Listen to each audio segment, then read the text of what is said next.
Hey Sag, welcome to your quantum reading. This is for Sagittarius, Sun, Moon, Rising. Welcome to my cross watchers. Cross watcher, you could be dealing with a Sagittarius. This message actually could be for you. Feel free to take it however it resonates with you and your situation. Keep in mind that these are general and timeless readings.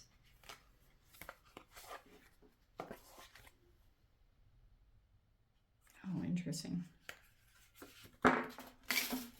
All my information is down below in the description box. How interesting. That is how it came out. I'm going to take that. Okay. My website link, Instagram handle, all that good stuff. And thank you guys so much for liking, subscribing. Thank you for all the ways that you've just been here and supported the channel. Let's dive into your message. I did not make that up. That popped out in that way. So this is how, this is in the outward environment or somehow around you. We have the flame upside down and the venom upside down. And there's the empty room that I randomly opened up to. Okay. If you have an old flame, they could feel alone in an empty room. You could feel like they're toxic. The venom is upside down, which kind of feels like to me the flame upside down. Some of you guys, you've lost passion for a person or a situation, or you've lost attraction because of, I don't know, maybe they said something really specific and this energy is just right there. Like that's the energy they're in right now. Or that's how you perceive them, whatever it's talking about right there. We have the medallion, which looks like riches offered. That could be you. I kind of want to stick with the fact these came in together, so let's try to be organized about this, okay?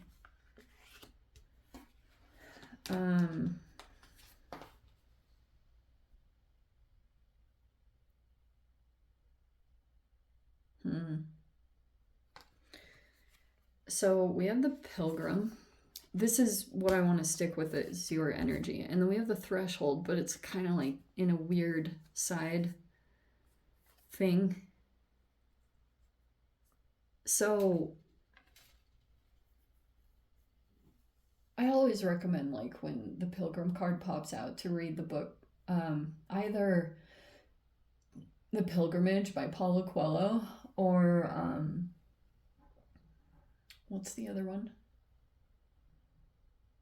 The Celestine Prophecy, or The Alchemist. Like, probably all those are really good books that can talk about, like, your spiritual path, your dharma, whatever you would like to call it. There's just something here about your spiritual path, and that's why I kind of like the Celestine Prophecy a lot, because it feels like very fascinating the way they laid it out in that book.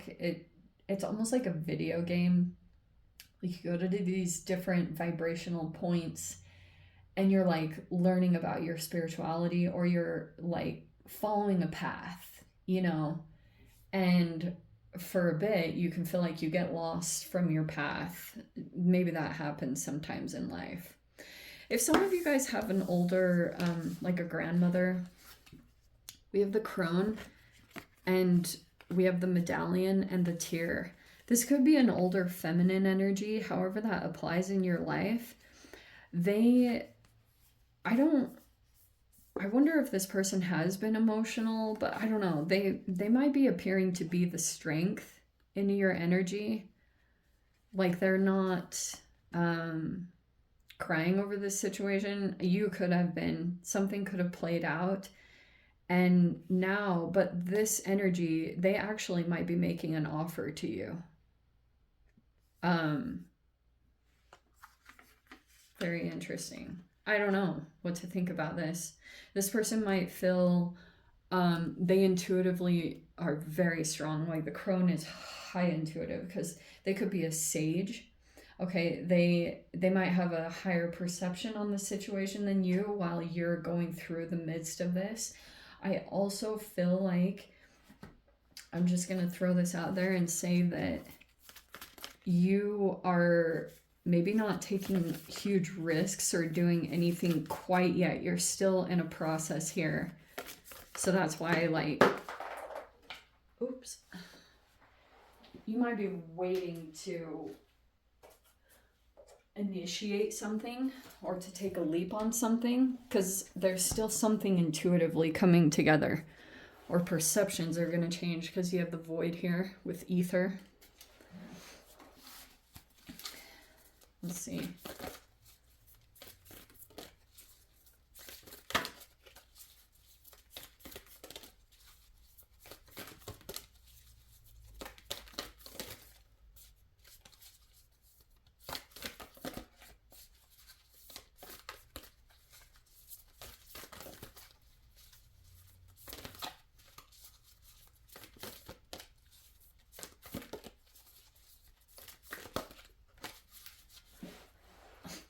I just seriously went into another world. Sometimes that shuffling is so ASMR for me, I can get lost in it. Oh, interesting. Rotation card, but it came upside down. This is a web. Okay, so like this is very interesting because you could be feeling right now that you're disconnecting from someone's energetic web. I wonder if someone made an offer here, but you're like, there's a cautiousness, or oh, okay, interesting.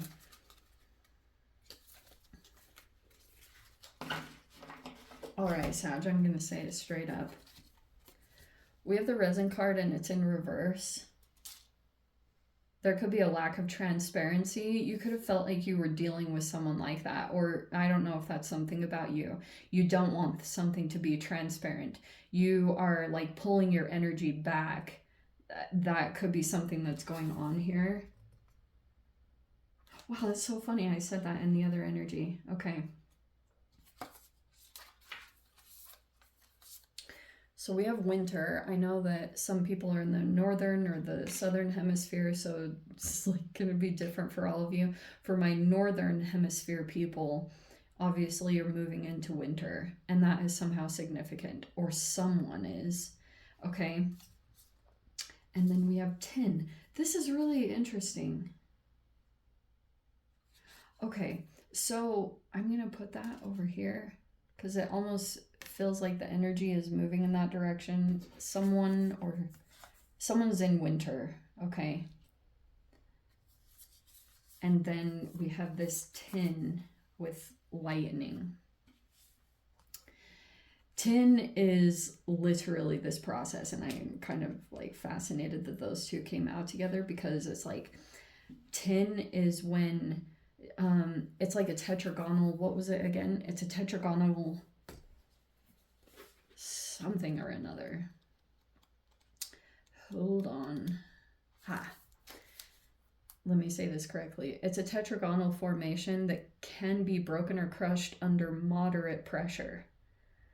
And it usually brings to the forefront when you've reached a limit or a breaking point and you can't take on more than like what is logistically possible under your current circumstances, and you have to kind of more strength is required to move into the next steps of your process. So that's your process right now. You could be very sensitive to what you're connected to at this time because of the strength that you need. Like someone will try to make an offer to you, I feel like, to make something up, or this might feel tempting. It's up to you guys if you want to take it, because there's a person here that might be like trying to offer something up, or I don't know though. It's kind of weird. It feels kind of weird about this. We have the 6 of Pentacles. See, this person might be very generous. I don't know though. This is making me cautious because this person might want to pull you into something. It's almost like a mother that they're like, they don't want you to grow, but your challenges are good for you, Sag. Like, there could just be a person here that, like, they don't want you to be disconnected from them. And I think this is a little iffy to me because maybe there's a person here that just, like, wants to keep you connected. They don't really care. Like, sometimes you go off and do your own thing, and this person gets really uncomfortable by that process because their world revolves a lot around you. That's very interesting. And then, see, there's even that 3 and 4 of Pentacles. So there's a rotation. Also, the other side of this that I was going to tell you, you might experience a really weird shift as your life circumstances changes, where if someone was a favorite or a golden child in this dynamic, there's a rotation that's going to be happening now. Someone might be moving back into the position.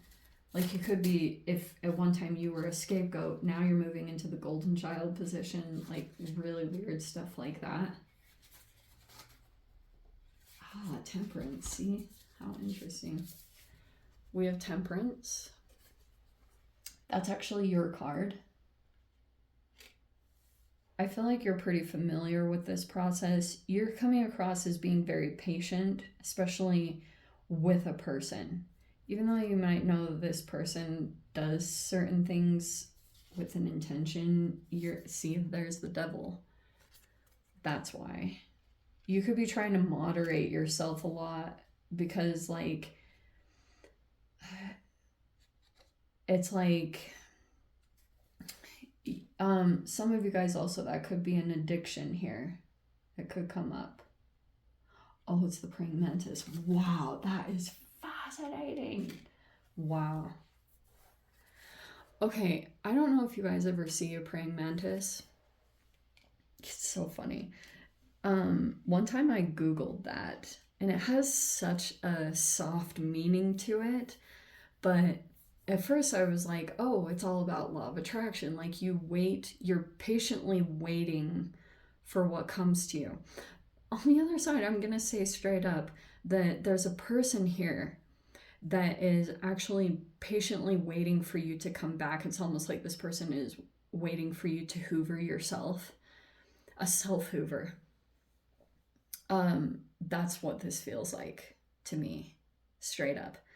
That's what I found out later what that meant. Because at first I was like, oh wow, law of attraction. I just wait for things to come to me. No, every time I see a praying mantis, I know that there's a predator around. Every time. I shouldn't say that.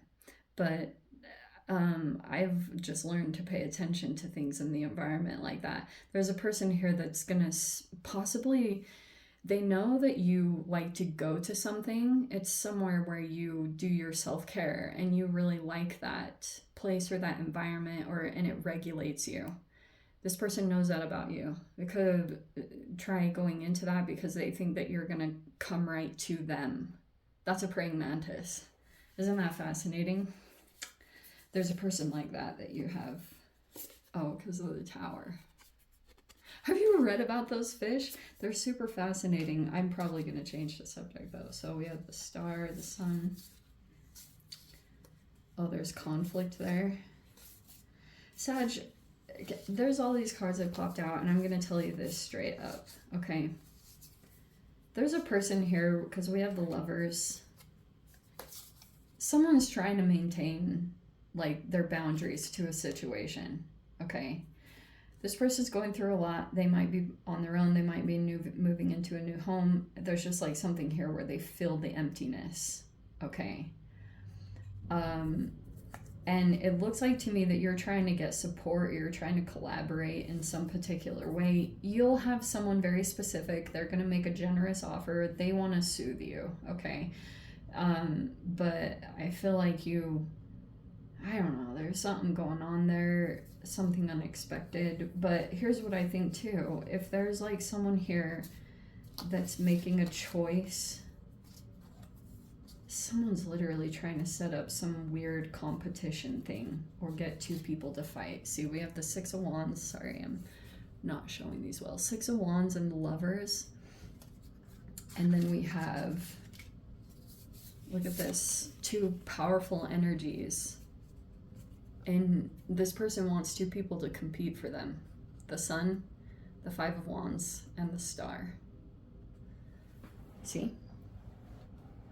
Could be Leo, Aquarius energy. That's super fascinating. That's what it is.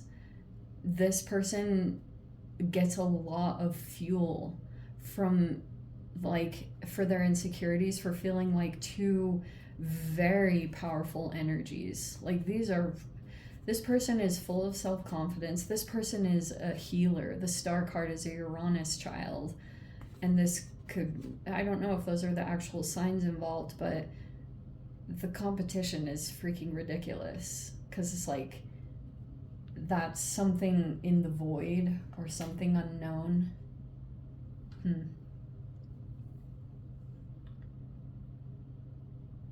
And you know what? Joke is on the people that are competing with each other, because this person's already setting up a new situation all along the side. They just could have been upset, or their sensitivities were affected. You know, whatever vulnerabilities this person has, or the emotional underdevelopment, that's just what this person is used to. Like, they probably had like a lot of competitions or rivalries that were setting up in their life with romantic relationships or siblings. That's what they feels like home, and they're just repeating that cycle. So get off the merry-go-round. Okay, be cautious of that. That's the most fascinating thing that I've ever seen. So just be aware that that might come up. Okay, let me dive into the Ascendant Sag. If you want to join me over there, feel free. Go down below, click on the Vimeo link, see it over there. But Sag, if this is where we leave things, sending you so much love, wishing you all the very best. See you in your next reading. Take care.